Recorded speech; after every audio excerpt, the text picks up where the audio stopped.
السلام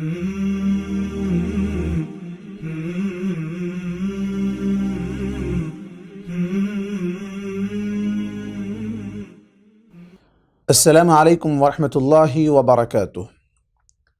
الحمد للہ رب العالمین والعاقبۃ للمتقین والصلاة والسلام علی رسولہ الامین وعلی آلہ وصحبہ اجمعین، اما بعد۔ قال اللہ تبارک وتعالی فی کلامہ المجید والفرقان الحمید، فاعوذ باللہ السمیع العلیم من الشیطان الرجیم، وانکحوا الایام منکم۔ وقال النبی صلی اللہ علیہ وسلم لا نکاح الا بولی۔ اما بعد، محترم ناظرین اور ناظرات، آپ دیکھ رہے ہیں شادی شدہ زندگی کو کامیاب بنانے کے راز کا تیسرا پروگرام، سکسیسفل میرڈ لائف کا تھرڈ ایپیسوڈ آج آپ کے سامنے پیش کیا جا رہا ہے۔ ناظرین، جیسا کہ ابھی آپ کے سامنے میں نے قرآن مجید کی ایک آیت تلاوت کی ہے جو سورہ نور کی آیت ہے، اور اسی طرح ایک حدیث کا ٹکڑا آپ کے سامنے پڑھا ہے۔ اللہ تبارک و تعالیٰ نے اس آیت میں حکم دیا لوگوں کو کہ وہ بے نکاح مرد یا بے نکاح عورت کا نکاح کروا دیں۔ قرآن مجید میں ولی سے متعلق لڑکی کی طرف سے نکاح کروانے والے لوگوں کے تعلق سے کئی ایک آیتوں میں احکام مختلف حالات اور مختلف مناسبت سے ذکر کیے ہیں۔ آج میری مراد یہ ہے کہ وہ نکاح کون سا ہے جو بابرکت ہے، وہ نکاح کون سا ہے جس میں اللہ تبارک و تعالیٰ نے خیر رکھا ہے، اور اسی طرح وہ کون سا نکاح ہے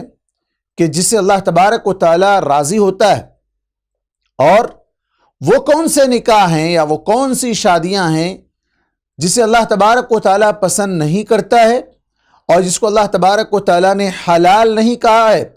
بلکہ وہ حرام شادیاں ہیں، اور ان کے نکاح میں یا ان کی شادیوں میں اللہ تبارک و تعالیٰ نے برکت نہیں رکھی ہے۔ آج کا یہ پروگرام اسی سے متعلق رہے گا کہ نکاح بابرکت کون سا ہے اور وہ شادیاں بے برکت کون سی ہیں، یعنی نکاح کرنے کے بعد اللہ تبارک و تعالیٰ نے ان کے جوڑے میں برکت ڈال دی ہے اور وہ خوش رہتے ہیں اور اپنی شادی شدہ زندگی کو خوشگوار طریقے سے گزار لیتے ہیں، اور اللہ کی مدد بھی ان کے ساتھ شامل حال رہتی ہے۔ اور اسی طرح وہ لوگ جو اللہ کو ناراض کر کے شادی کر لیتے ہیں جس کو اللہ تبارک و تعالیٰ نے جائز قرار نہیں دیا، اور وہاں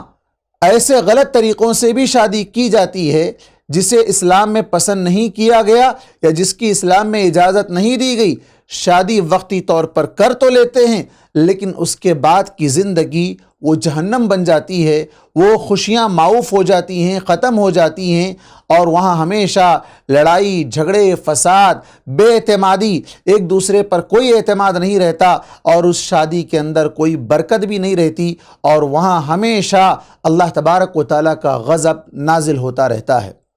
آئیے اسی سلسلے میں ہم آپ کے سامنے چند احادیث اور چند واقعات رکھتے ہوئے بات کو آگے بڑھاتے ہیں۔ سب سے پہلی چیز، نکاح کا طریقہ کیا ہے؟ نکاح جب لڑکا اور لڑکی اور ان کے ذمہ دار لوگ مل کر کسی تاریخ پر کسی جگہ بھی متعین کر لیتے ہیں کہ ہمیں یہ نکاح کرنا ہے، مسجد میں ہو تو بہتر ہے لیکن ضروری نہیں ہے، کہیں بھی نکاح ہو سکتا ہے، نکاح کی محفل کہیں بھی قائم کی جا سکتی ہے، لیکن یہ ہے کہ اس محفل میں ایسے کام یا ایسے امور انجام نہیں دینے چاہیے جس میں اللہ تبارک و تعالیٰ کی نافرمانی ہوتی ہو، جیسے گانا بجانا ہے، جیسے شراب کی محفلوں کا قائم کرنا ہے، ناچنے والیوں کو بلانا ہے، یا مختلف وہ سارے کام جو اللہ تبارک و تعالیٰ کے غضب کو دعوت دینے والی ہیں، ایسے تمام کاموں سے اپنے آپ کو بچانا ہے۔ اس محفل نکاح میں ہونا کیا چاہیے؟ لڑکا اور لڑکی، اور لڑکی کا ولی اور دو گواہ موجود ہوں جو کہ نکاح کے بنیادی ارکان میں سے ہیں۔ نکاح کے بنیادی ارکان کیا ہیں؟ نکاح کے بنیادی ارکان دلہا اور دلہن کا آپس میں ایک دوسرے کے لیے راضی ہونا، یہ بہت بڑی شرط ہے۔ کیوں؟ اگر دونوں میں سے کوئی ایک دوسرے سے راضی نہیں ہے اور وہ نکاح کیا جا رہا ہے تو پھر وہ نکاح زبردستی کا نکاح ہوگا، رضامندی کے ساتھ نہیں ہوگا، جس کی وجہ سے وہ نکاح باطل بھی ہو سکتا ہے۔ نکاح کے بنیادی ارکان دونوں کا راضی ہونا، شوہر اور بیوی کا ایک دوسرے کے لیے رضامندی کا اظہار کرنا، اور گواہوں کی موجودگی میں۔ تیسری چیز، لڑکی کی طرف سے گارڈین جسے ولی کہا جاتا ہے، جو اس کا باپ یا اس کا بھائی، یا اگر وہ اس کی دوسری شادی ہے تو اس کا بیٹا، پہلے شوہر سے جو بیٹا ہے،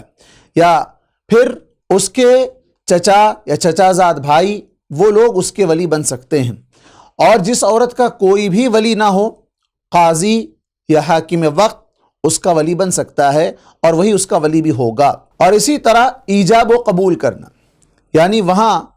قاضی ایجاب کروائے گا کہ فلاں نکاح فلاں لڑکی سے نام کے ساتھ، اس کے والد کے نام کے ساتھ، سب کے سامنے دلہے سے پوچھے گا کہ ہم نے آپ کا نکاح اس لڑکی سے اتنے مہر پر کیا ہے، کیا آپ راضی ہیں، کیا آپ اسے قبول کرتے ہیں؟ وہ اگر کہہ دے کہ ہاں میں نے اس کو قبول کیا تو پھر نکاح ہو جائے گا۔ اور رسمی طور پر جو ہر ملک کے قوانین ہوتے ہیں اس اعتبار سے پیپر پر، تحریری طور پر، ریٹن میں بھی اس کو لکھ لیا جائے تو زیادہ بہتر رہے گا، تاکہ بعد میں اختلافات کا سامنا نہ کرنا پڑے۔ اور لڑکی کی طرف سے اس کا ولی، جو اس لڑکی کی طرف سے نیابت کرتے ہوئے ولایت کا حق ادا کر رہا ہوتا ہے، وہی شخص اس سلسلے میں پوری طرح مکلف اور ذمہ دار ہوگا۔ اور لڑکی کی اگر سائن لے لی جائے، جیسا کہ بعض ممالک میں یہ چیز ہوتی ہے، تحریری طور پر عقد نامے پر اس کی بھی سائن لی جاتی ہے، یہ اچھی بات ہے، یہ بہت اچھی بات ہے، لیکن ولی ہی اس کے اندر اہم رول ادا کرتا ہے۔ اللہ کے نبی صلی اللہ علیہ وسلم نے ولی کے سلسلے میں کہا، لا نکاح الا بولی، ترمذی حدیث نمبر 1101، یعنی بغیر ولی کے نکاح ہو ہی نہیں سکتا، بغیر ولی کے نکاح ہو ہی نہیں سکتا۔ اور اس کے بعد ہی دوسری حدیث 1102 ترمذی کی حدیث کے اندر آپ صلی اللہ علیہ وسلم نے کہا، ایما امرأۃ نکحت بغیر اذن ولیہا فنکاحها باطل فنکاحها باطل فنکاحها باطل، کہ جو کوئی عورت بغیر ولی کے نکاح کر لے یا بغیر ولی کی اجازت کے نکاح کر لے تو اس کا نکاح باطل ہے، باطل ہے، باطل ہے۔ تو اس سے معلوم ہوا کہ بغیر ولی کے نکاح نہیں ہو سکتا ہے۔ یہ کب ہوتا ہے؟ جب لڑکی کسی کے عشق میں پڑ جائے اور ماں باپ اس کا ولی اس کی اجازت نہ دے تو پھر وہ لڑکی بھاگ کر کورٹ میں شادی کر لیتی ہے، خود اپنا نکاح کر لیتی ہے۔ آپ صلی اللہ علیہ وسلم نے ایسی عورت کے تعلق سے کہا کہ لا تنکح المرأة المرأة، کوئی عورت کسی عورت کا نکاح نہ کروائے، یعنی عورت ولی نہیں بن سکتی ہے۔ اور آگے کہا کہ جس عورت نے اپنا نکاح خود کر لیا وہ زانی عورت ہے، وہ بدکار عورت ہے، وہ نکاح نہیں کر رہی ہے، وہ زنا کر رہی ہے۔ تو جو لڑکیاں ماں باپ کی رضامندی کے بغیر، ماں باپ کی اجازت کے بغیر، چونکہ ماں باپ کی رضامندی میں رب کی رضامندی ہے، تو بغیر اللہ کی رضامندی کے، بغیر اللہ کو خوش کیے کہ وہ اپنی وقتیہ اور ٹیمپروری خوشی کے لیے پرماننٹلی اللہ تبارک و تعالیٰ کو ناراض کرتے ہوئے، والدین کو ناراض کرتے ہوئے، اپنی عزت کا خیال کیے بغیر، اپنے خاندان کی عزت و ناموس کا خیال کیے بغیر گھروں سے قدم باہر رکھ دیتی ہیں اور کورٹ میں جا کر شادی کر لیتی ہیں، یا قاضی کے پاس جا کر پیسے کھلا کر اسے جو نا شادی کر لیتی ہیں بغیر ولی کے، تو وہ نکاح باطل ہے، وہ نکاح باطل ہے۔ اس کا اللہ تبارک و تعالیٰ کے پاس کوئی اعتبار نہیں، وہ اللہ تبارک و تعالیٰ کے پاس اس کی کوئی ویلیڈیٹی نہیں ہے، وہ انویلڈ نکاح ہے، اللہ کے پاس باطل ہے۔ اب اسی وجہ سے وہ نکاح باطل ہونے کی بنا پر وہ نکاح بابرکت نہیں ہوگا، وہ نکاح میں خوشیاں نہیں ہوں گی، وہ نکاح رسوائی، تباہی، ذلت، لڑائی جھگڑے، فساد اور اللہ تبارک و تعالیٰ کے غضب کی وجہ سے ہمیشہ اس کے اندر بے برکتی ہی رہے گی، اور وہ کبھی خوش نہیں رہ سکتے ہیں، اپنی زندگی کو کبھی کامیاب نہیں بنا سکتے ہیں، یہاں تک کہ بعد میں بھی چاہے وہ جتنی عمر کا حصہ گزار لیں، ہمیشہ ان کے دل میں یہ چیز انہیں ٹھیس پہنچاتی رہتی ہے کہ ہم نے اللہ کو ناراض کر کے نکاح کیا ہے اور ماں باپ کو ناراض کر کے نکاح کیا ہے، یہاں تک کہ اولاد ہو جائے، اولاد بڑی بھی ہو جائے، یہاں تک کہ اولاد کی بھی شادیاں ہو جائے، تب بھی کبھی نہ کبھی ان کے دل میں یہ چیز پہنچتے رہتی ہے، اور ہمیشہ دونوں کو یہ خدشہ لگا رہتا ہے کہ کب یہ اس کے ساتھ بے وفائی کرے، کب عورت اس کے ساتھ بے وفائی کر کے کسی اور کے ساتھ، کیونکہ ایک مرتبہ تجربہ ہو چکا ہے جب وہ اپنے ماں باپ کی وفاداری نہ کر سکی، جو ماں باپ اسے پال پوس کر بڑا کر کے اس مقام پر لا کھڑا کرتے ہیں کہ وہاں آ کر لڑکی ماں باپ کو دھتکارتے ہوئے، ماں باپ کی عزت کا خیال کیے بغیر، خاندان کی اور خاندان کی عزت کا خیال کیے بغیر وہ نکل پڑتی ہے، تو وہ شوہر ہمیشہ اس کے دل میں یہ چیز پہنچتی رہتی ہے کہ یہ جب اپنے ماں باپ کی نہیں، جنہوں نے پال پوس کر بڑا کیا، تو یہ میری کیسے وفاداری کر سکتی ہے؟ وفاداری وہ کر کے بھی دکھائے لیکن ہمیشہ ڈاؤٹ، ہمیشہ شک کے دائرے میں رہتی ہے، اور جس وجہ سے دونوں کے درمیان اس کے بعد نفرتیں بڑھتی ہیں اور اس کے بعد تعلقات خراب ہونے لگتے ہیں، یہاں تک کہ پھر وہ نہ گھر کی ہوتی ہے نہ اس کے شوہر کی ہوتی ہے، اور پھر اس کے بعد اس کا نتیجہ بہت ہی برا ہو جاتا ہے، نہ وہ ادھر کی ہوئی نہ ادھر کی ہوئی، بیچ میں اس کی زندگی خراب اور اجیرن ہو جاتی ہے۔ اور اسی طرح انویلڈ نکاح میں سب سے اہم چیز بے دین سے نکاح کرنا، یعنی جو اللہ کے ساتھ شرک کرنے والے ہیں، اللہ کے علاوہ دیگر معبودان باطلہ کی عبادت کرنے والے ہیں۔ اللہ تبارک و تعالیٰ نے سورۃ البقرہ کے اندر کہا وَلَا تَنْكِحُوا الْمُشْرِكَاتِ حَتَّى يُؤْمِنَّ وَلَأَمَةٌ مُؤْمِنَةٌ خَيْرٌ مِّن مُشْرِكَةٍ وَلَوْ أَعْجَبَتْكُمْ وَلَا تُنْكِحُوا الْمُشْرِكِينَ حَتَّى يُؤْمِنُوا وَلَعَبْدٌ مُؤْمِنٌ خَيْرٌ مِّن مُشْرِكٍ وَلَوْ أَعْجَبَكُمْ أُولَٰئِكَ يَدْعُونَ إِلَى النَّارِ۔ اللہ تبارک و تعالیٰ نے کہا کہ مشرکہ عورت سے، یعنی اگر شخص آدمی جو ہے ایمان والا ہے، مسلمان ہے، وہ کسی مشرکہ سے نکاح کرنا چاہتا ہے تو کہا ہرگز نکاح نہیں ہو سکتا، لا تنکحوا، نکاح مت کرواؤ یہاں تک کہ وہ مشرکہ عورتیں ایمان والی ہو جائیں۔ اور آگے کہا وہ اگرچہ کہ اچھی نظر آئے، وہ خوبصورت ہو، مالدار ہو، علم والی ہو، ہاں اس کے پاس بڑی ڈگریاں ہیں، جائیداد ہے، اس کے پاس جو بھی خوبی ہو، اس کے پاس سب سے بڑی خرابی یہ ہے کہ اس کے پاس ایمان نہیں ہے، تو کہا اللہ تبارک و تعالیٰ نے وَلَأَمَةٌ مُؤْمِنَةٌ خَيْرٌ مِّن مُشْرِكَةٍ وَلَوْ أَعْجَبَتْكُمْ، ایک لونڈی جو مومنہ ہے، اللہ پر ایمان رکھتی ہے، اس کے مقابلے میں اگرچہ کہ یہ مشرکہ عورت تمہیں پسند آ رہی ہے لیکن اس کے مقابلے میں یہ ایمان والی لونڈی تمہارے لیے زیادہ بہتر ہے۔ اور آگے کہا کہ مشرک مردوں سے مسلمان عورتوں کا نکاح مت کرواؤ یہاں تک کہ وہ مرد ایمان لے آئیں، اس لیے کہ ان کے مقابلے میں ایک غلام جو ایمان والا ہے وہ بہتر ہے ایسوں سے جو اگرچہ کے پسند آئیں۔ اور دوسرے مقام پر اللہ تبارک و تعالیٰ نے کہا کہ یہ مرد ان کے لیے حلال نہیں اور وہ عورتیں ان کے لیے حلال نہیں، دونوں ایک دوسرے کے لیے حلال نہیں ہیں۔ تو یہ سب سے پہلا نکاح ہے جو انویلڈ مانا جائے گا، اللہ تبارک و تعالیٰ اسے ایکسیپٹ نہیں کرے گا، اور جب تک یہ دونوں کا دین ایک نہیں ہوگا وہ کیسے اپنی آگے کی زندگی کو کامیاب بنائیں گے، کیسے خوشگوار بنا پائیں گے؟ دیکھیں آپ، ایک گھر میں اگر مسلمان بھی رہتا ہے، کوئی مشرکہ عورت رہتی ہے، یا وہ شخص مشرک ہے اور وہ عورت مومنہ ہے، دونوں اپنے اپنے مذہب پر عمل کرنا چاہتے ہیں، تو کئی ایک جگہ پر تضاد ہوتا ہے، کئی ایک جگہ پر اختلافات ہوتے ہیں، اور دونوں کا جب آپس میں اتحاد نہ ہو تو پھر وہ زندگی کیسے خوشگوار ہوگی؟ تو سب سے پہلی چیز یہی ہے کہ دونوں ایک دوسرے کے لیے حلال نہیں ہوں گے، اور ایسا نکاح انویلڈ بھی رہے گا اور ساتھ ہی ساتھ دنیاوی سکون بھی برباد ہو جائے گا، اور اللہ تبارک و تعالیٰ عزت و ناموز بھی ان کی محفوظ نہیں رکھے گا۔ اس لیے کہ آپ دیکھ لیں آج دنیا میں اور بالخصوص ملک ہندوستان میں جو چیز چلتی آ رہی ہے، یہاں لوگ مسلمان عورتوں کو، مسلم بچیوں کو ورغلا کے اپنی جال میں پھنسا کر ان کے ساتھ نکاح کر کے انہیں دین اسلام سے مرتد کر رہے ہیں، انہیں دین اسلام سے مرتد کر رہے ہیں۔ کئی ایسی خبریں ہیں بھیونڈی کا جو علاقہ مہاراشٹرا کا ہے، وہاں آپ دیکھیں گزشتہ ایک سال میں کئی ایک بچیاں مرتد ہو چکی ہیں، اور ایسے کئی علاقے ہیں، حیدرآباد ہو یا اس کے علاوہ اور کئی ایسے علاقے ہیں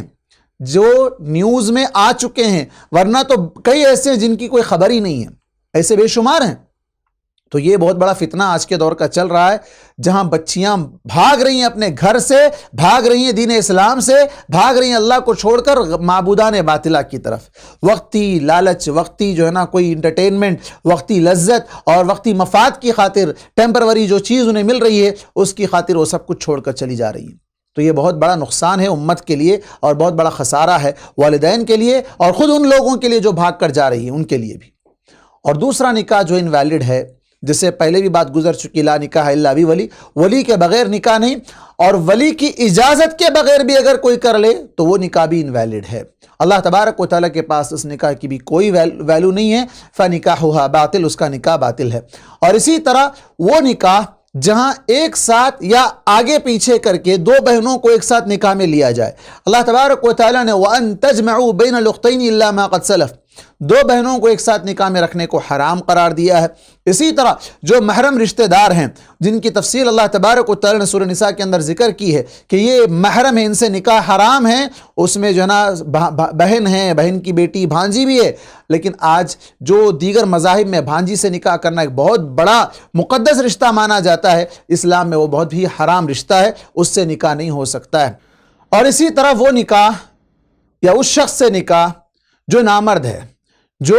حق زوجیت ادا نہیں کر سکتا ہے، جو دیوس بھی ہے، دیوس ایک قسم کی دیوسیت اس کے اندر پائی جاتی ہے، تو ایسے شخص سے نکاح کر کے ان دونوں کو کبھی سکون نہیں ملے گا، ہمیشہ اختلافات، لڑائی جھگڑے اور ہمیشہ بے چینی کی کیفیت اور اضطراب کی کیفیت ان کے اندر پائی جاتی رہے گی۔ تو دیوس جس کے بارے میں بڑی سخت وعید بھی آئی ہے، تو ایسے لوگوں سے نکاح نہیں ہوگا۔ اور اسی طرح وہ نامرد جو اپنی بیوی کا حق ادا نہیں کر پاتا، جبکہ اسلام میں کہا گیا وَلِزَوْجِكَ عَلَيْكَ حَقًّا، بیوی کا حق ہے تم پر، اس کا حق ادا کرو، تو یہ حق اگر وہ ادا نہیں کر سکتا ہے تو پھر اس کے لیے نکاح نہیں کرنا چاہیے۔ فَإِن لَمْ يَسْتَطِعْ فَعَلَيْهِ بِالصَّوْمِ، وہ روزے رکھ کر اپنی زندگی گزار لے، چونکہ وہ حق ادا نہیں کر پاتا ہے۔ تو پھر ایسے آج کے دور میں بہت سے نوجوان بچے اور بہت سی نوجوان بچیاں پارن فلمز دیکھ کر اپنے آپ کو گمراہ کر رہے ہیں، تباہ و برباد کر رہے ہیں، اپنی زندگی کو وقت سے پہلے تباہ و برباد کر رہے ہیں، اور جب شادی ہو تو پھر شادی سے کتراتے ہیں اور شادی سے بھاگنا چاہتے ہیں، اور اسی طرح شادی کے بعد دونوں ایک دوسرے سے ملنا نہیں چاہتے ہیں۔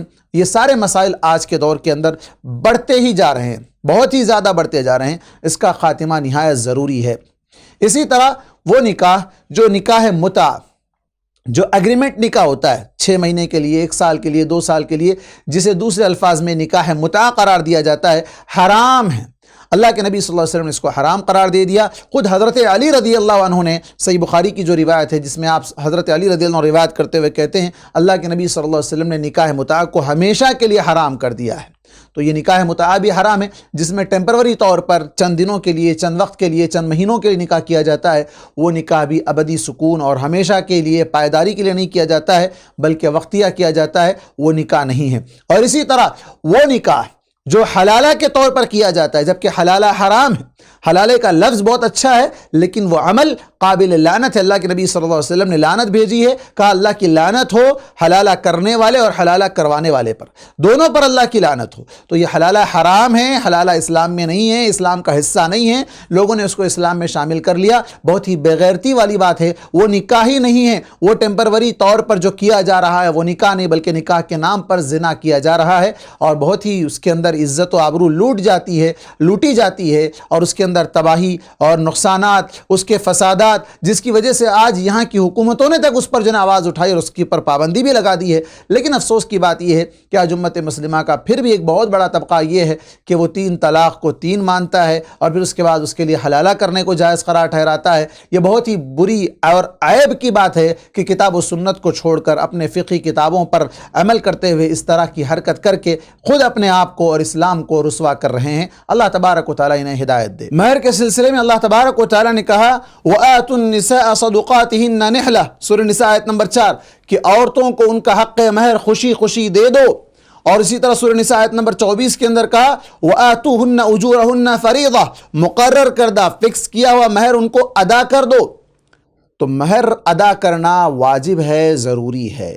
بغیر مہر کے جو لوگ نکاح کرنا چاہتے ہیں وہ جان لیں کہ مہر کبھی معاف نہیں ہو سکتا ہے۔ مہر سوائے اللہ کے نبی صلی اللہ علیہ وسلم کے اللہ تبارک و تعالیٰ نے صرف اور صرف آپ کے لیے حکم دیا تھا، خالصۃ لک من دون المؤمنین، کہ یہ مہر کی جو معافی کا معاملہ ہے کہ کوئی عورت خود سے اگر مہر معاف کرنا بھی چاہے تو وہ صرف اللہ کے نبی صلی اللہ علیہ وسلم کے لیے خاص تھا، اور آپ کے علاوہ کسی اور کے لیے مہر کی معافی کوئی بھی عورت مہر معاف نہیں کر سکتی ہے۔ ہاں اللہ تبارک و تعالیٰ نے جو کہا فَإِن طِبْنَ لَكُمْ، یعنی وہ اپنی رضامندی سے آپ کو واپس دے دیں، پہلے لیں گی پھر واپس دے دیں، فَكُلُوهُ هَنِيئًا مَرِيئًا، اس میں سے کچھ حصہ تم خوشی سے کھا سکتے ہو، لیکن پوری طرح معاف کرنے کا حکم کبھی نہیں دیا گیا۔ یہاں تک کہ وفات کے بعد بھی اگر کوئی شخص زندگی میں مہر ادا نہ کرے اور مرنے کے بعد وہ کوئی آ کر کہیں کہ اس کا مہر معاف کر دو تو مہر معاف نہیں ہو سکتا ہے، اگرچہ کہ وہ کہہ لے کہ مہر میں نے معاف کر دیا۔ کیوں؟ اس لیے کہ آپ دیکھیں اللہ کے نبی صلی اللہ علیہ وسلم کے پاس ایک عورت آتی ہے، وہ عورت جس نے اپنے آپ کو آپ صلی اللہ علیہ وسلم کے لیے ہبہ کر دینا چاہا، ہبہ مطلب بغیر عوض کے، بغیر مہر کے نکاح کرنا چاہا، آ کر کہا اللہ کے نبی صلی اللہ علیہ وسلم کہ آپ کو میری ضرورت ہے، میں اپنے آپ کو ہبہ کرنا چاہتی ہوں۔ قرآن مجید میں امرأۃ واہبہ، وہبت لنفسہا کا لفظ آیا ہے، اس نے اپنے آپ کو آ کر ہبہ کرنا چاہا۔ آپ صلی اللہ علیہ وسلم نے اس کو اوپر سے نیچے تک دیکھا اور آپ خاموش ہو گئے۔ وہ عورت سمجھ گئی کہ آپ کو ضرورت نہیں ہے، وہ خاموشی سے بیٹھ گئی۔ پھر ایک شخص اٹھا اور اس نے کہا اللہ کے نبی صلی اللہ علیہ وسلم اگر آپ کو ضرورت نہیں ہے تو کیا میں اس سے نکاح کر لوں؟ اب یہاں آپ غور کریں، اس عورت نے کہا تھا کہ مجھے مہر نہیں چاہیے، اور آپ اس شخص کو کہہ رہے ہیں تمہارے پاس مہر میں دینے کے لیے کیا ہے؟ اس نے کہا اللہ کے نبی میرے پاس مہر میں دینے کے لیے کچھ نہیں ہے۔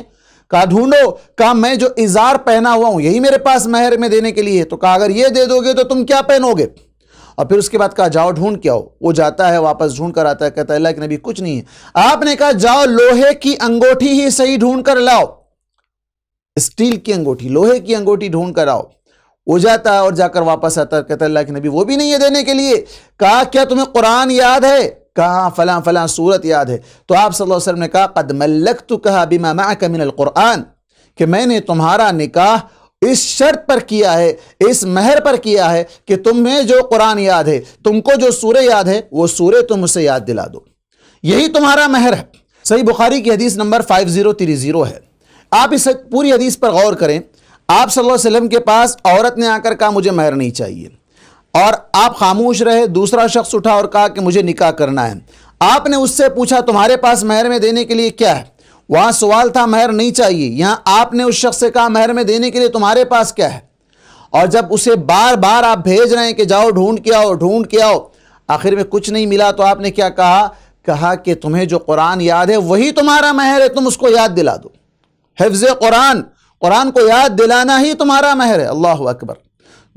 لیکن آپ صلی اللہ علیہ وسلم نے مہر کو معاف نہیں کیا۔ آپ صلی اللہ علیہ وسلم نے مہر کو معاف نہیں کیا۔ جو لوگ یہ سمجھتے ہیں کہ مہر معاف کروایا جا سکتا ہے یا مہر کو مؤخر کیا جا سکتا ہے یہاں تک کہ وفات ہو جائے تو پھر اس کے بعد اس کے سامنے کہا جائے کہ اس کو معاف کر دو، تو یہ غلط طریقہ ہے۔ اور جب تک وہ مہر نہیں دیا یا مہر دینے کی نیت نہیں رکھا تب تک وہ گویا کہ حرام کام کر رہا ہے۔ اس لیے کہ اللہ تبارک و تعالیٰ نے فَمَسْتَحْلَلْتُمْ کا لفظ استعمال کیا۔ استحللتم کا معنی تم نے حلال کر لیا، مہر دے کر تم نے حلال کیا۔ اگر مہر نہیں دے رہے ہیں تو پھر وہ حلال نہیں ہے، وہ حلال نہیں ہے۔ ہاں اب مہر کتنا دینا چاہیے، اس سلسلے میں یاد رکھیں کہ نہ زیادہ کی کوئی حد مقرر ہے نہ کم کی کوئی حد مقرر ہے۔ زیادہ سے زیادہ جتنا چاہے دے سکتے ہیں، لیکن اس بات کا خیال رہے لڑکی والے بھی اس قدر ڈیمانڈ نہ کریں کہ لڑکا دینے سے قاصر آ جائے اور اس کے پاس اتنی سکت نہ ہو، ایسا بھی نہ ہو، بلکہ لمٹ میں درمیانہ جو ہے نا ہونا چاہیے تاکہ وہ بھی ادا کر سکے اور اس کی ادائیگی کے ذریعے نکاح کو آسان بنایا جا سکے۔ ورنہ کیا ہوتا ہے عام طور پر بعض ممالک میں کہ جہاں پر مہر کی رقم اتنی تگڑی طے کی جاتی ہے جس کی وجہ سے لڑکے عاجز آ جاتے ہیں اور وہ مہر کی رقم ادا کیے بغیر رہ جاتے ہیں، جس کی بنا پر نکاح مشکل اور زنا آسان ہو جاتا ہے۔ تو یہ بھی نہیں ہونا چاہیے، اور کم سے کم کی بھی کوئی حد مقرر نہیں ہے۔ ہاں البتہ اللہ کے نبی صلی اللہ علیہ وسلم نے یہ کہا ان اعظم النکاح ایسرہ مؤونہ، بابرکت نکاح وہ ہے، بابرکت نکاح وہ ہے جس میں آسانی کے ساتھ مہر کو ادا کیا گیا ہو یا کم سے کم مہر مقرر کیا گیا ہو. یہ امام احمد کی روایت ہے. اسی طرح ایک اور ابو داؤد کی روایت کے اندر اللہ کے نبی صلی اللہ علیہ وسلم نے کہا خیر النکاح ایسرہ 2117 حدیث نمبر ابو داؤد 2117 جس کے اندر آپ صلی اللہ علیہ وسلم نے کہا بہترین نکاح وہ ہے جس میں کم سے کم مہر مقرر کیا گیا ہو. مہر مقرر ہو جانا چاہیے بلکہ ادا ہو جانا چاہیے، چاہے رخصتی سے پہلے ہو یا رخصتی کے فوراً بعد ہو، تاکہ شیطان اسے دھوکے میں ڈال کر اس حد تک دھوکے میں مبتلا نہ کر دے کہ وہ مہر ادا ہی نہ ہو پائے، یہاں تک کہ وہ دنیا سے رخصت ہو جائے. ایسی نوبت نہ آئے، بلکہ وہ نکاح کے فوراً بعد ہی، بلکہ نکاح کی محفل ہی میں اگر ادا کر دے تو وہ نکاح بابرکت ہوگا. اس نکاح میں اللہ تبارک و تعالیٰ برکت بھی دے گا، خوشیاں بھی اللہ تبارک و تعالیٰ انہیں ضرور عطا کرے گا. محترم ناظرین، نکاح کی محفل کے بعد جب دلہن کو گھر لایا جاتا ہے، رخصتی سے پہلے گھر لانے کے بعد مختلف رسم و رواج ادا کیے جاتے ہیں جو غیر شرعی ہیں، اسلام میں نہیں ہیں. ایسے رسم و رواج اس سے بچنا چاہیے، اس سے احتیاط کرنا چاہیے. بلکہ جو شرعی طریقہ ہے رخصتی کا، یا جسے آپ دوسرے الفاظ میں سہاگ رات بھی کہتے ہیں، فرسٹ نائٹ بھی کہتے ہیں، تو اس کا کیا طریقہ ہے؟ کمرے میں داخل ہونے کے بعد شوہر کو چاہیے کہ اپنی بیوی کی پیشانی پکڑ کر دعا پڑھے. کیا دعا پڑھے؟ بسم اللہ اللہم انی اسألک خیرہا وخیر ما جبلتہا علیہ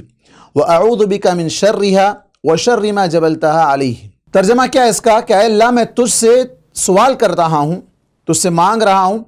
اس عورت کی بھلائی اور اس فطرت کا جس پر تو نے اس کو پیدا کیا ہے، اور جس پر تو نے اس کو پیدا کیا ہے اس کے اور اس کے شر سے پناہ مانگتا ہوں.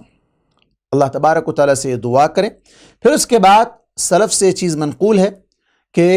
دونوں مل کر نفل نماز مستحب ہے، ضروری نہیں ہے، چونکہ ایک زندگی کا آغاز ہونے جا رہا ہے تو اس لیے وہ دونوں مل کر نماز پڑھیں گے. نماز کا طریقہ یہ کہ دونوں ایک ساتھ ایک صف میں نہیں کھڑے ہوں گے، بلکہ دلہا آگے ہوگا، دلہن اس کے پیچھے کھڑی ہوگی، اور دونوں مل کر نماز پڑھ کر دعائیں کریں گے. اور اس کے بعد پھر اپنی زندگی کا وہاں سے جو آغاز کریں گے، یعنی اب اس کے بعد وہ دونوں کے درمیان کوئی پردہ، کوئی راز، کوئی چیز نہیں رہ جائے گی، دونوں ایک ساتھ رہیں گے. اب بوس و کنار، گلے ملنا، نام پوچھنا، مٹھائی کھلانا، انگوٹھی دینا، یا منہ دکھائی کی رسم جو عام طور پر لوگ کرتے ہیں کہ جیسے ہی چہرہ دیکھو تو کچھ دو، یہ بھی ثابت ہے. یعنی شوہر کو چاہیے کہ وہاں اس موقع پر رسم کے طور پر نہیں بلکہ اپنی بیوی کو کچھ اپنے طور سے خوشی کے طور پر اسے کچھ دے دے، تاکہ وہ اس کا احساس رکھتے ہوئے کہ شوہر نے میری عزت کی ہے، میرا احترام کیا ہے، مجھے یہ چیز عطا کی ہے، اسے بھی اس کے اندر سے خوشی محسوس ہو. اور پھر اس کے بعد جب وہ دونوں جمع کے لیے آگے بڑھیں، ہم بستری کے لیے آگے بڑھیں، تو انہیں بھی ہمیشہ اس دعا کو یاد کر لینا چاہیے. بسم اللہ اللہم جنبنا الشیطان وجنب الشیطان ما رزقتنا. اللہ ہم پناہ میں آتے ہیں شیطان سے پناہ مانگتے ہیں، اور جو تو اولاد ہمیں دے گا اس کو بھی پروردگار شیطان کے شر سے بچائے رکھنا. ہم بستری کے جو آداب مختلف لوگوں نے بیان بھی کیے ہیں اور قرآن و حدیث کے اندر موجود بھی ہیں. آج چونکہ دنیا میں یہ ساری چیزیں بہت عام ہو چکی ہیں، لوگ اس کے اندر صحیح اور غلط میں فرق کیے بغیر انسانی ساری حدیں پار کرتے ہوئے حیوانیت سے بھی آگے بڑھ رہے ہیں، تو انہیں اس سے بچنا چاہیے. قرآن اور حدیث میں ان تمام چیزوں کی تفصیل موجود ہے. سورہ بقرہ کے اندر اللہ تبارک و تعالیٰ نے کہا نساؤکم حرث لکم فأتوا حرثکم انا شئتم، کہ تمہاری بیویاں تمہاری کھیتی ہے، تم اپنی کھیتی میں جہاں سے چاہے آؤ. یعنی جمع کرتے وقت اس بات کو ذہن میں رکھنا چاہیے کہ صرف اس حصے میں جمع کریں جہاں سے اولاد ہو سکتی ہے. کھیتی کا لفظ اللہ تبارک و تعالیٰ نے استعمال کیا ہے، اور اس سے ہٹ کر دوسرے راستے استعمال کرنا یا دوسرے طریقے سے پچھلے حصے سے جمع کرنا، یہ اللہ کے لعنت کا حقدار بنا دیتی ہے. یہ عمل اللہ تبارک و تعالیٰ کے غضب کا اسے حقدار بنا دیتی ہے. جیسا کہ اللہ کے نبی صلی اللہ علیہ وسلم نے فرمایا ہے، ابو داؤد کی روایت ہے 2162، ملعون من اتی امرأة فی دبرها، وہ شخص ملعون ہے، اللہ کی لعنت برسے گی اس پر جو اپنی بیوی کے پاس اس کے پچھلے حصے سے جمع کرتا ہے. تو اس سے بھی احتیاط کرنا چاہیے، چونکہ یہ حرام کام ہے، کبیرہ گناہ ہے، اللہ کی لعنت کا اسے حقدار بنا دینے والا عمل ہے. اس سے اسے احتیاط کرنا چاہیے. اس کے علاوہ جو اللہ تبارک و تعالی نے راستہ رکھا ہے اس راستے سے جیسے چاہے جس طریقے سے چاہے وہ جمع کر سکتا ہے۔ اور اس بات کو بھی یاد رکھیں کہ پردے کا جو خیال ہے، عام طور پر لوگ اس بات کو لوگوں کے سامنے لیک کر دیتے ہیں، لڑکی کے لوگ بھی اسے پوچھتے ہیں، لڑکی کے جو بڑی عمر کی عورتیں ہوتی ہیں یا اس کی سہیلیاں ہوتی ہیں وہ اس سے پوچھنے لگتی ہیں کہ رات میں کیا ولیمہ آج کا حلال ہے یا نہیں ہے۔ اس طرح کی باتیں، اس طرح کے سوالات نہیں کرنے چاہیے۔ یہ اندرونی جو معاملہ ہے اسے راز میں رکھنا ہے، پردے کے اندر رکھنا ہے۔ جو اس راز کو فاش کرے گا وہ اللہ تبارک و تعالیٰ کے غضب کا حقدار بن جائے گا۔ صحیح مسلم کی روایت ہے، اللہ کے نبی صلی اللہ علیہ وسلم نے فرمایا ان شر الناس عند اللہ منزلۃ یوم القیامہ،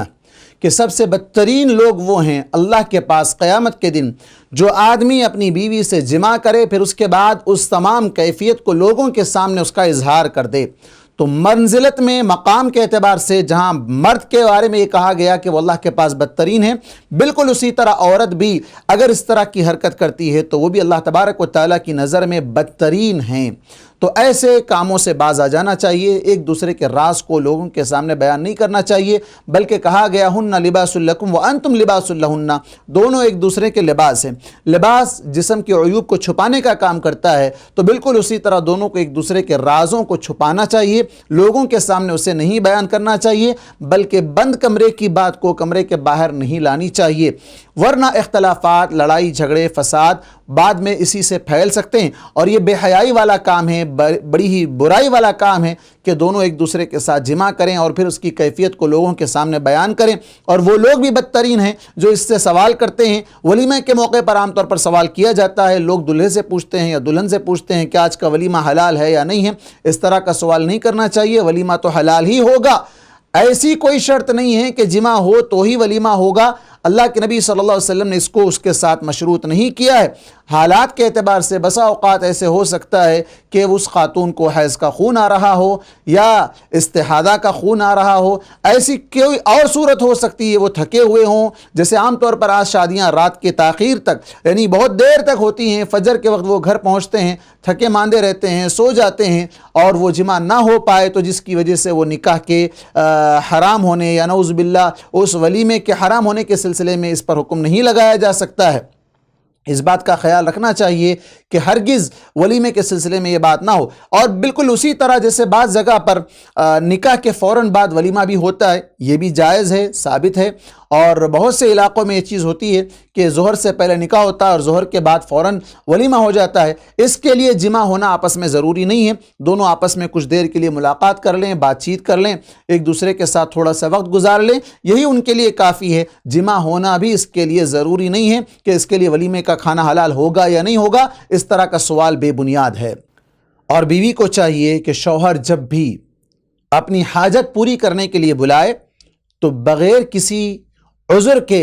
اعتراض نہ کرے۔ اگر اس کے پاس کوئی عذر ہے، وہ بیمار ہے، اسے خون آ رہا ہے یا کوئی اور پریشانی میں ہے، وہ کوئی مصیبت میں ہے، ٹینشن میں ہے، ایسی کوئی وجوہ جو قابل قبول ہو، عذر تو الگ بات ہے، ورنہ شوہر سے متنفر ہونا یا شوہر کو موقع نہ دینا، شوہر کو چانس نہ دینا، شوہر کے لیے بننا سنورنا چھوڑ دینا، یہ ساری چیزیں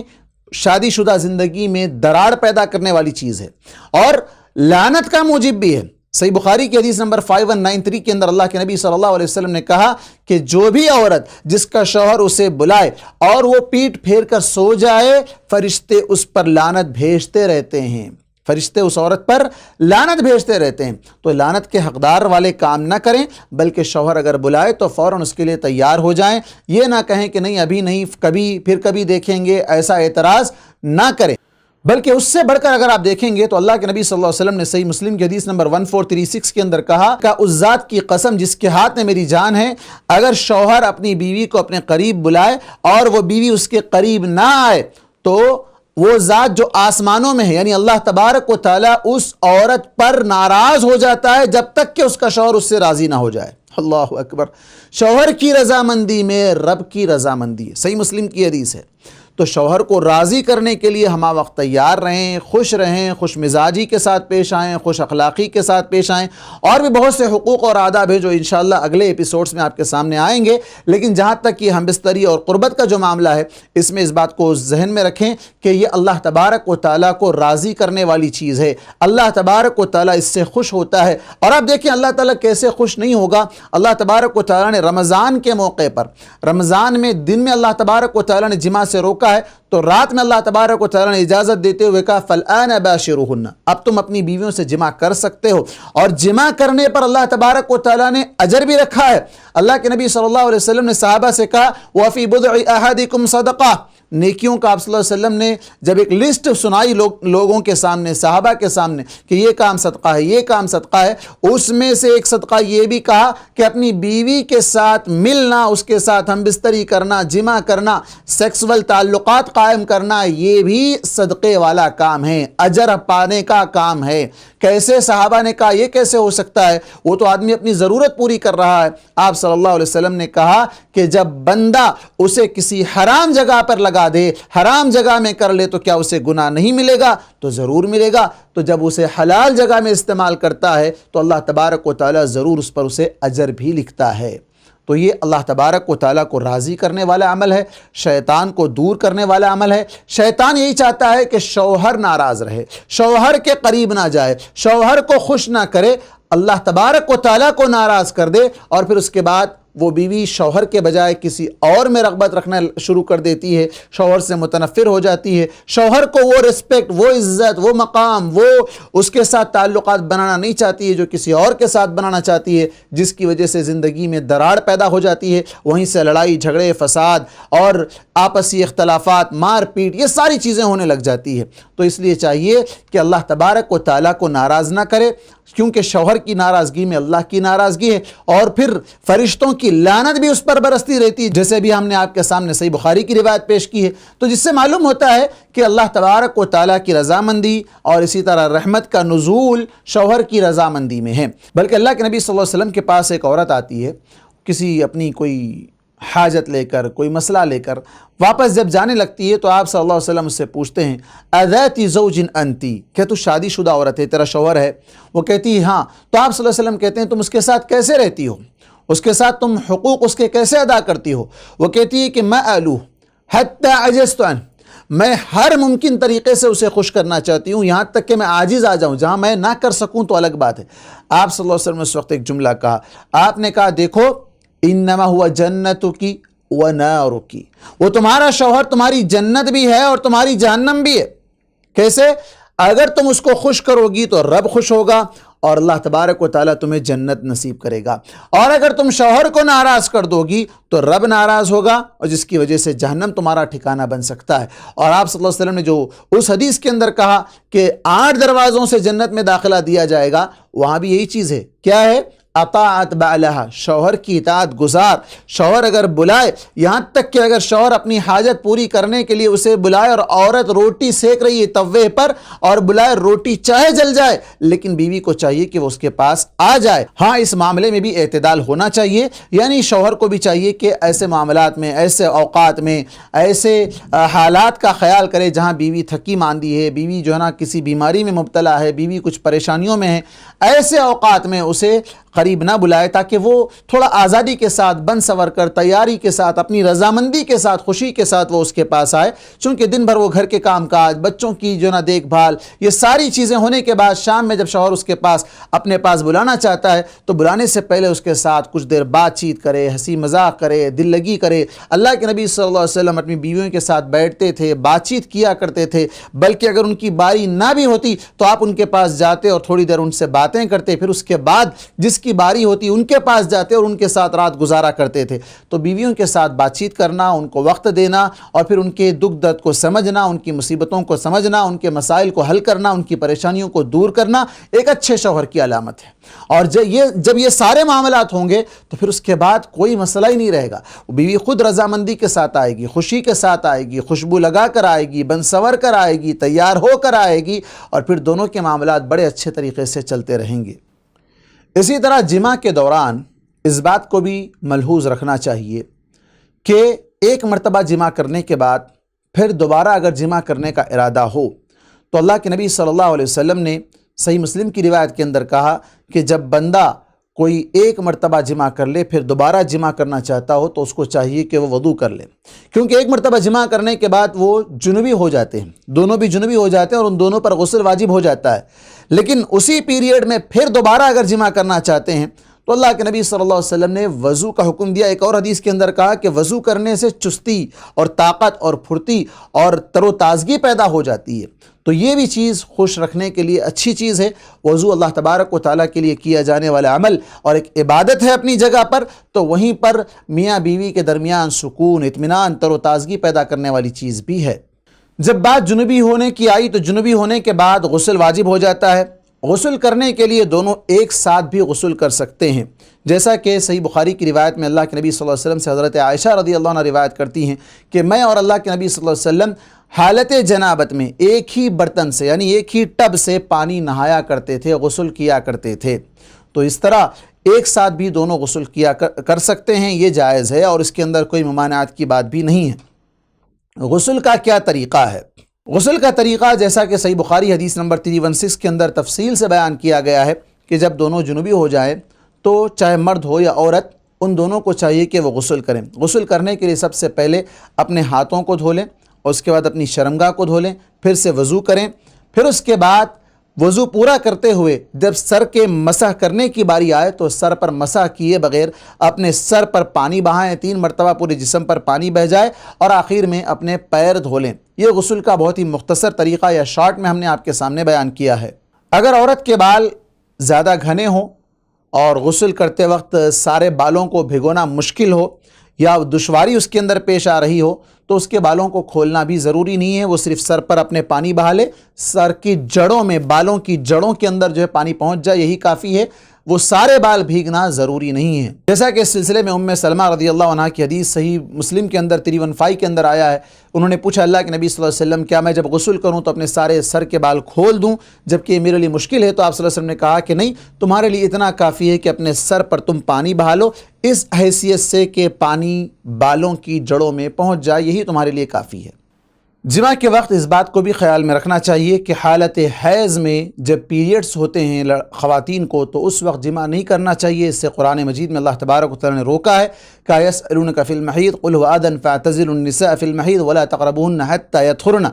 فاذا تطهرن فاتوهن۔ اللہ تبارک و تعالی نے کہا کہ یہ لوگ آپ سے حیض کے حالت میں قریب آنے کے بارے میں سوال کرتے ہیں، آپ ان سے کہہ دیں کہ یہ ایک بیماری ہے، اس حالت میں ان کے قریب نہ آئیں جب تک کہ وہ پاک نہ ہو جائیں، جب وہ پاک ہو جائیں تو پھر وہ ان کے قریب آ سکتے ہیں۔ تو حالت حیض میں جمع کرنے سے روکا گیا ہے، اس کے سائنٹیفک بھی کچھ بہت سے نقصانات ہیں جس سے انسان کو احتیاط کرنا چاہیے۔ حالت حیض میں اگر جمع کر لے تو پھر اس پر یہ دیکھا جائے گا جان بوجھ کر اگر کیا ہے، اسے علم تھا لیکن پھر بھی کر لیا ہے تو اس پر کفارہ عائد ہوگا، اور اگر اس نے نہ جانتے ہوئے، اسے علم نہیں تھا اور اس نے کر لیا ہے تو وہ توبہ کرے گا۔ کفارہ یہ ہے کہ آدھا دینار صدقہ جو ہے نا کرے گا، آدھا دینار یعنی سونے کا آدھا دینار، گولڈ کا۔ اب اس سلسلے میں تعین جو کی گئی ہے، بعض نے کہا کہ یہ تقریباً آدھے تولے سے کچھ کم، آدھا تولہ مکمل نہیں بلکہ آدھے تولے سے کچھ کم جو قیمت ہوگی وہ قیمت اس سے صدقہ کرنا پڑے گا، تو اس لیے احتیاط کرنا چاہیے، ان ایام میں قریب نہ جائیں۔ ہاں اگر بیماری یا یہ کہ کوئی سائیڈ ایفیکٹ ہونے کا خدشہ نہ ہو اور کسی وجہ سے وہ حیض کو روکنے کی گولیاں ڈاکٹر کے مشورے سے استعمال کر کے حیض کو روکنا چاہتی ہیں تو پھر وہ روک سکتی ہیں، الا یہ کہ وہاں کوئی نقصان کا خدشہ نہ ہو، نقصان کا کوئی خدشہ نہ ہو تو وہ حیض کو روک کر مانے حیض روکنے والی گولیاں استعمال کر کے وہ اپنے شوہر کے ساتھ وقت گزار سکتی ہے۔ اور اسی طرح اگر وہ عمرے پر جا رہی ہے یا اسی طرح حج پر جانا چاہتی ہے تب بھی اگر وہ ضرورت کے مطابق ڈاکٹروں کے مشورے سے یعنی لیڈی ڈاکٹرز کے مشورے سے اس کو استعمال کرنے کے سلسلے میں مشورہ کر کے وہ جائے، اس کے لیے اگر مفید ہے، نقصان دہ نہیں ہے تو پھر وہ استعمال کرتے ہوئے اس حیض کو روک سکتی ہے۔ اور آخری بات، جہاں تک جماع کے دوران عزل کرنے کی ہے، عزل کا مطلب ہے سیفٹی استعمال کرنا، سیفٹی چیزیں یوز کرنا جس کے ذریعے سے حمل سے فوراً رکا جا سکے۔ یعنی اللہ کے نبی صلی اللہ علیہ وسلم کے زمانے میں، جیسا کہ صحیح بخاری کی روایت ہے، کنّا نعزل والقرآن ینزل، صحابہ کہتے ہیں کہ ہم عزل کیا کرتے تھے، یعنی اپنی بیویوں کے ساتھ جب جمع کرتے تو منی کو اندر ڈالے بغیر باہر نکال دیا کرتے تھے۔ اس کا مقصد یہ ہوتا تھا کہ اب بچہ چھوٹا ہے یا یہ ہے کہ صحت اس مناسب نہیں ہے کہ اس کو پھر سے حمل ٹھہرا جائے، حمل کو روکنے کے لیے اس طرح کیا کرتے تھے صحابہ اکرام، اور قرآن اس وقت نازل ہو رہا تھا۔ یعنی مراد یہ ہے کہ اس وقت اس کی ممانعت کی کوئی آیت کا یا کوئی حکم نازل نہیں ہوا تھا، تو اس کو جائز قرار دیا گیا تھا۔ تو اس کی جائز ہونے کی وجہ سے، اس کی جائز ہونے کی جو وجہ ہے وہ وجہ یہ ہے کہ عورت کی صحت کا خیال کرتے ہوئے کہ ابھی بچہ چھوٹا ہے یا کہ اس کی صحت اس قابل نہیں ہے کہ اب اسے فوراً پھر وہ حمل کو برداشت کر سکے، تو اس وقت عزل کیا جا سکتا ہے، سیفٹی چیزیں استعمال کی جا سکتی ہیں، اس کی اجازت اسلام میں دی گئی ہے۔ لیکن اس بات کو اللہ کے نبی صلی اللہ علیہ وسلم نے یہ بھی کہا ہے کہ چاہے تم پتھر پر بھی جو ہے نا گرا دو، اللہ تبارک و تعالیٰ چاہے تو حمل ٹھہرانے والا ہے تو وہ ضرور ٹھہرائے گا۔ یعنی انسان اپنے طور پر کوئی تدابیر، احتیاطی تدابیر اختیار کرنا چاہے تو اختیار کر سکتا ہے۔ اللہ تبارک و تعالیٰ اگر اولاد دینا چاہے تو پھر اسے کوئی روک نہیں سکتا ہے۔ اللہ تبارک و تعالیٰ ہی اولاد دینے والا ہے۔ ہاں، حالات کے اعتبار سے احتیاطی تدابیر اختیار کرنا چاہیے۔ اس کے برعکس جو لوگ یہ چاہتے ہیں کہ نہیں ہمیں بچے نہیں چاہیے،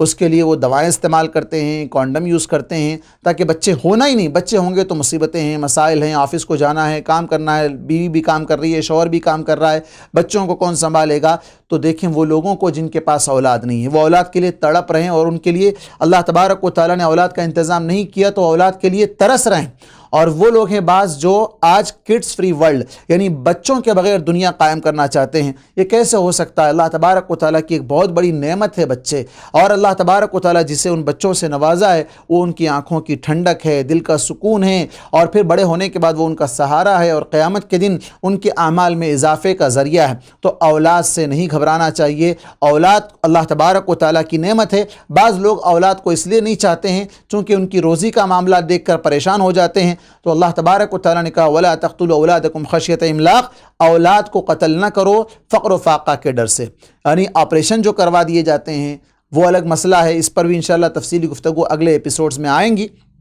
لیکن اس بات کو ملحوظ رکھیں کہ کس طرح شوہر اور بیوی اپنے آپ کو سیٹسفائی کر سکتے ہیں، کس طرح مطمئن کر سکتے ہیں، کس طرح خوش رہ سکتے ہیں۔ خوش رکھنے کی وہ ساری چیزیں اپنائیں، لیکن ایسے حیوانی کام نہ کریں جس سے انسانیت شرمسار ہو جائے یا اسلام میں جس کی اجازت نہیں ہے، ایسے کام کرنے سے احتیاط کریں۔ اللہ تبارک و تعالیٰ تمام مسلمانوں کو اللہ تبارک و تعالیٰ کے نازل کردہ احکامات کے مطابق عمل کرنے کی توفیق عطا فرمائے، کتاب و سنت پر چلنے والا بنائے، اور اپنی شادی شدہ زندگی کو کامیاب بنانے کے لیے بتائی گئی تعلیمات یا اور بھی جو تعلیمات جو وقت کی مناسبت سے یہاں شاید نہ بتائی جا سکیں، آپ بھی مطالعہ کریں، آپ بھی جانیں، علم حاصل کریں اور اس کے مطابق زندگی گزارنے کی کوشش کریں۔ چونکہ یہ زندگی کا ایک بہت بڑا حصہ انسان شادی کے بعد گزارتا ہے، تو اس زندگی کو کامیاب بنانے کے لیے ہر دونوں کو فکر کرنی چاہیے کہ کیسے ہم اس کو کامیاب بنائیں۔ انشاءاللہ اگلے ایپیسوڈز میں کامیاب بنانے کے اور بھی بہت سے طریقے اور بہت سے راز ہیں جو آپ کے سامنے انشاءاللہ رکھے جائیں گے۔ اللہ تبارک و تعالی ہم تمام مسلمانوں کو